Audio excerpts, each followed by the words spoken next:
વલસાડના અબ્રામા રોડ ઉપર સ્કૂલે જતા સમયે એક ટ્રકના ચાલકે મોપેડ સવાર માતા અને દીકરીને અડફેટે લેતા ટ્રકનું ટાયર દીકરી પર ફળી વળતા ઘટના સ્થળે મોત. ટ્રક ચાલક વિરુદ્ધ ફરિયાદ નોંધાઈ.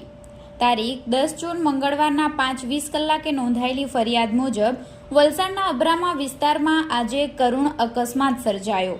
એક શિક્ષિકા પોતાની 8 વર્ષની પુત્રીને મોપેડ પર લઈને સ્કૂલે જઈ રહી હતી, જે દરમિયાન અબ્રામા મણિનગર નજીક સામેથી આવતા એક ટ્રકના ચાલકે તેમને અડફેટે લીધા હતા. ટ્રક નંબર PB10FF3391ના ચાલકે પૂરપાટ ઝડપે હંકારી લાવી મોપેડ સવાર માતા અને દીકરીને અડફેટે લેતા વિદ્યાર્થીની પર ટ્રકનું ટાયર ફળી વળતા તેનું મોત થયું હતું.